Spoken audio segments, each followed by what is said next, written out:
Thank you, Mr. Speaker. I'm very pleased today to be able to rise as a co-sponsor and supporter of Bill 1, an act to reduce school fees. This was a campaign promise. It was something that resonated deeply with parents across Alberta and parents in my riding of Calgary East. When I was door knocking during the election, and when I've been door knocking recently, and when I talk to people in my community, I often hear from them, "Hey, what's up with the school fees? Are you doing something about the school fees?" And so I am so happy that we are doing something about the school fees. The very nature of public education is that it's free. This is something that we've agreed as a collective here in Alberta, that every child in our province has the right to a good, free public education. And the issue of school fees and rising school fees has, in recent years, become a bit of a barrier to this promise that we have to children in Alberta. Education is why I ran. It's why I ran in 2012. It's why I ran again in 2015. Because as a teacher in schools in Alberta, I felt that the government was not fulfilling its promise to students and to teachers and to public education in Alberta. I remember in 2010, after I spent my first full year as a teacher in the public education system, that the government made some decisions about funding for education that were going to result in cuts to teachers in classrooms. Many of my friends who had been out of school, who had been teaching for a year, were told that their contracts weren't going to be renewed for the following year. There were going to be less teachers in classrooms. And in my own school, I saw the effects of that. My principal was an amazing woman who worked very hard to be able to keep all of us, and I thank her so much for the opportunity to have been able to keep my job through that situation. But our school did see a reduction in education assistance. Our school saw a reduction in technology that was available, and our school saw reductions in supports for ESL students, technology in the classroom. And it was these collective actions of the government of the day that led me to run for elected office, and it led me to be here in this House today, because that message, when I talked to parents in my constituency, resonated. People value education in this province. People know that education is the key to making the province better long-term into the future. If we educate all of our students well, to be critical thinkers, to be forward-lookers, to be cooperative people, to solve problems, to be entrepreneurial, if we do that well, we are going to continue to have an amazing province well into the future. If we do education right, Mr. Speaker, it solves so many other problems. And so that is one thing I'm so proud of our government for, is our commitment and our enduring commitment to quality education for every student in this province. Now, while I am very proud of our public education system in the province, the issue of school fees and their increase has been an ongoing issue for families and can sometimes be a barrier to accessing public education. As a teacher in the Calgary Board of Education, one of the things that I was responsible for at the beginning of the school year was collecting school fees, which is a downer for a lot of reasons. One, it takes time away from me being a teacher in the classroom. I have to spend time at the beginning of the year making sure that all of my students have collected fees, filing them appropriately, making sure that they get to the office, and as those of you who know me know, organization and paperwork is not one of my strengths. And so this was something that was, it was not a good use of my time, this collection of school fees. But it was also a downer because I would have to send continuous letters. I would get letters from the office to tell me so-and-so hadn't paid their school fees, so-and-so hadn't paid their school fees. Could you remind them, please, that they have to pay their school fees? And there are reasons. There are reasons why families aren't paying school fees. And I think those reasons were outlined very well by the member for Calgary Shaw in his speech yesterday. That parents don't always want to admit that they don't have the extra money to pay for these fees. There are systems in place where parents can apply for waivers so that they don't have to pay the school fees. However, that often involves filling in forms with very personal information, taking those forms to the school, and functionally telling all of the staff at the school that your family is too poor to pay for school fees. And that can be embarrassing, and that's something that people don't necessarily want to do. And so sometimes parents would, have to make hard decisions in order to pay these school fees. They might be making decisions about, whether to buy their kids extra toys or whether to enroll their kids in lessons because they have to pay these school fees. And so in a public education system, this is a barrier and this is a problem. So I do, though, want to say, I am very excited that we are finally moving forward on addressing this issue that affects so many families across the province. But I do want to say that I am impressed by the considered and thoughtful approach that the ministry has taken to this issue. When I was on the doors, people would say, what are you doing about school fees? And I would say that the ministry is looking into it. They've been looking into it from the moment that they got elected. Part of the issue is that we didn't know. We didn't have the data. We didn't know what school boards were collecting what school fees. We didn't know how much school fees were being charged. We didn't know what those school fees were being used for. And so rather than charging ahead and just saying we're cutting school fees, we engaged in some very thoughtful consultation with school boards across the province to be able to see where school fees were being charged, what they were being charged for, and where we might be able to make a difference. And this took some time, and we took some, heat for taking time, but because of the nature of what we've done and because we've taken time, we're able to zone in on the particular fees that we're able to eliminate right away.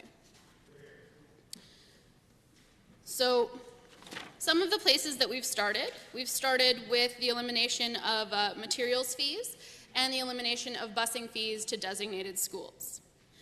Now, this is going to save parents a significant amount of money. So if you look at Calgary, if you consider you have 2 students in high school in Calgary and they both take the bus, this could be saving you nearly $1,000 a year if your child goes to a Calgary Board of Education school. You're also looking at, that's a significant amount of money. That's money that parents are going to have in their pockets at the end of the year, at the end of the month, to pay for other things. I also just want to mention that we have had, if I can locate it, several people who have been on board with this decision to reduce school fees. Alison Pike, who's the president of the Alberta School Councils Association, said, "We commend the Education Ministry for working to reduce school fees paid by Alberta parents. School councils look forward to consultations supporting this legislation as an important step in ensuring the success of all students."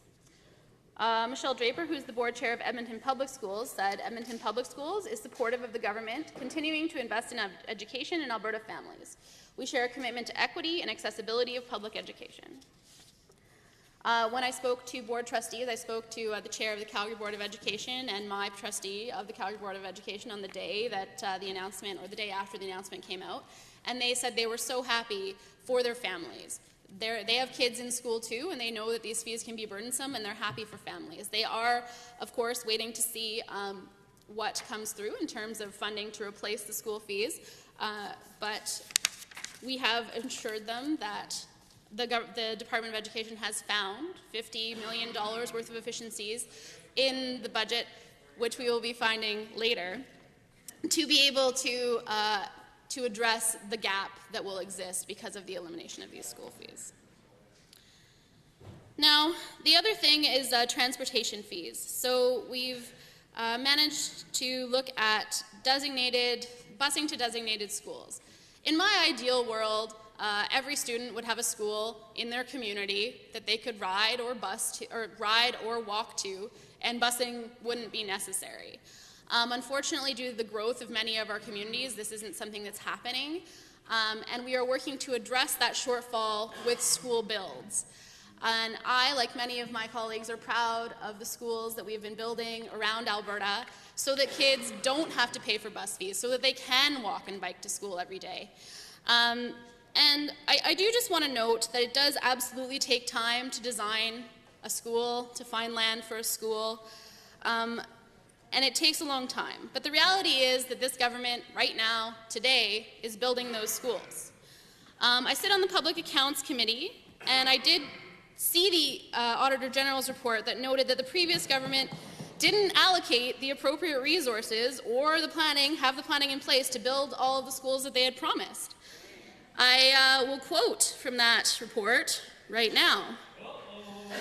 It says, the department's systems and capacity to support the school building program did not keep pace with the very large growth and complexity of the program. Our audit found that neither department has adequate systems to plan, deliver, and report on the program. Both departments were individually responsible for certain aspects of the program, but no one was responsible for overall results, so information on project schedules, including completion dates, was not known. Internal reporting on project progress was lacking, and public reporting was consequently weak. So, while certainly the previous government was very good at announcing schools, they were not particularly good at actually building the schools. And I would like to thank our Transportation and Infrastructure Ministry. I would like to thank all of the school boards who have collaborated with our Transportation and Infrastructure Ministry to get those schools built, to get them designed. And I'd like to thank all of the students and staff. My neighbor across the street has just moved, and she's had to spend the first half of this year in a different school before she could move into her new school. And that's a lot of work for teachers to have to move schools in the middle of the year. But they're so happy to finally have new schools and to have new schools in their communities so that kids don't have to bus to school. So these are huge improvements that have been made. So, while this bill reduces two types of fees immediately, the materials and instruction fees and the busing to designated school fees, in my mind the real benefit of this bill is what it does. It allows the ministry to have more oversight into school fees. What's being charged, why these charges are being made, where we can make decisions to cut or reduce fees. I think everyone agrees that kids need to be supervised at lunch, and I think everyone agrees that students need to have access to technology at school.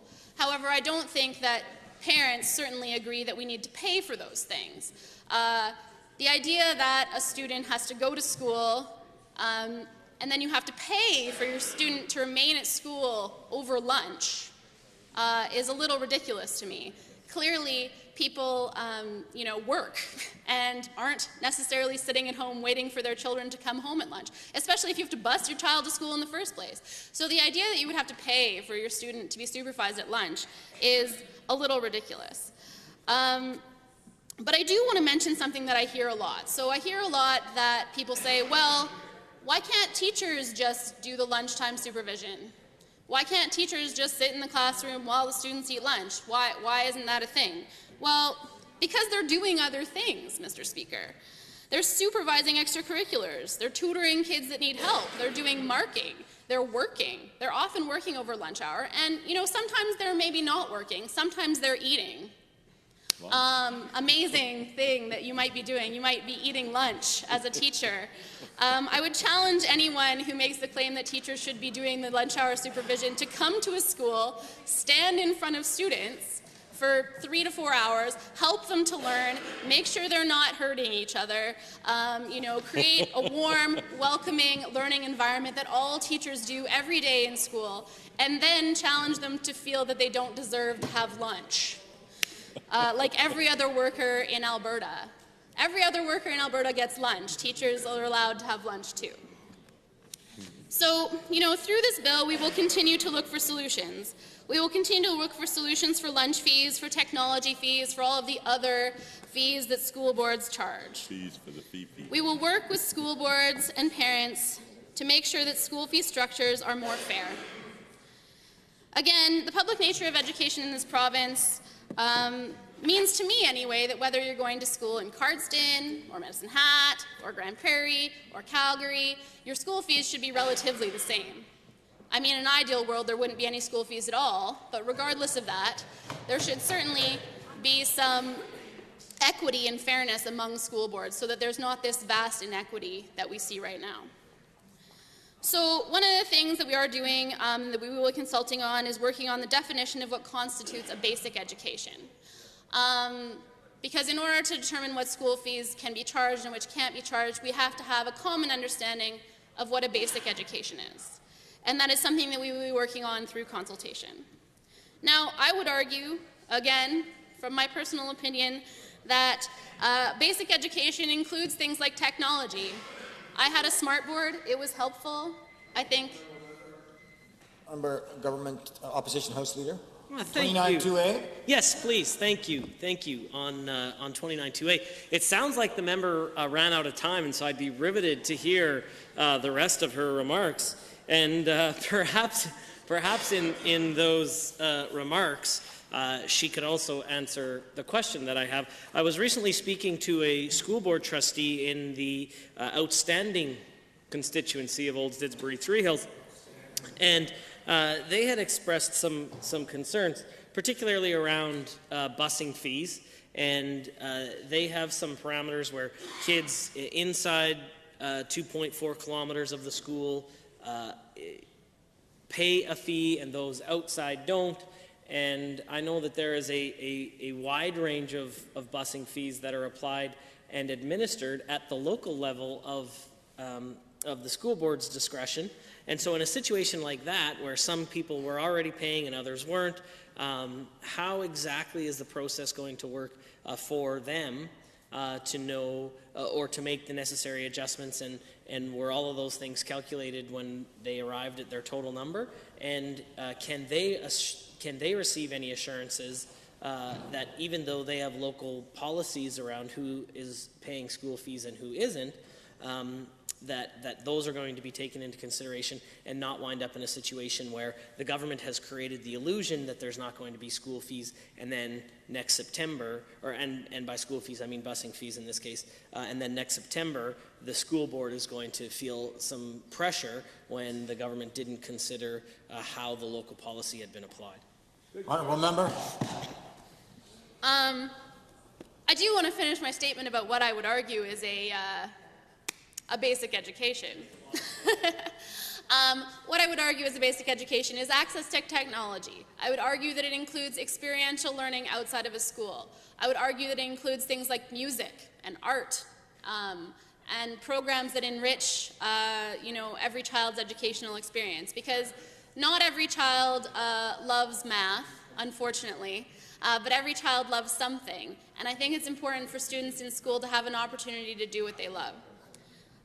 In terms of busing fees, we recognize certainly that it is complicated and that different school boards have different standards where it comes to school fees.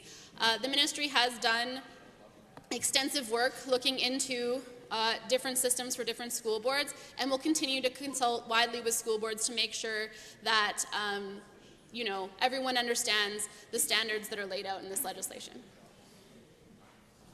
Any other questions under 29-2A? Calgary Shaw.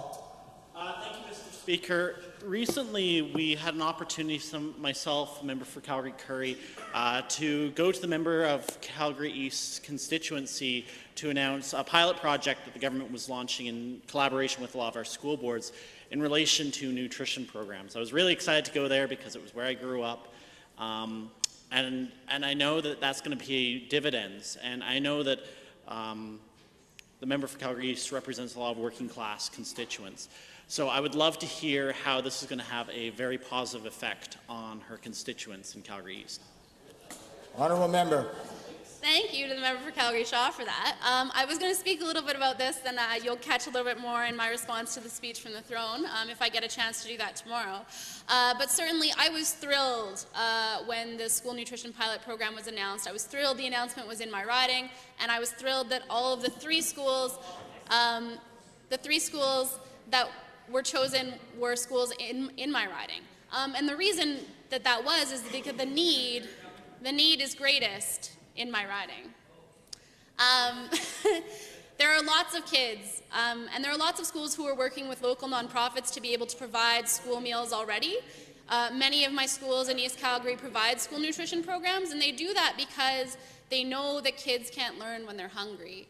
And they're seeing over and over again kids would come to school hungry. And I have heard very sad stories about kids who teachers would see them grabbing granola bars, and filling their pockets on Fridays, because when they would go home over the weekend, they knew they weren't going to have anything to eat. And so, sorry.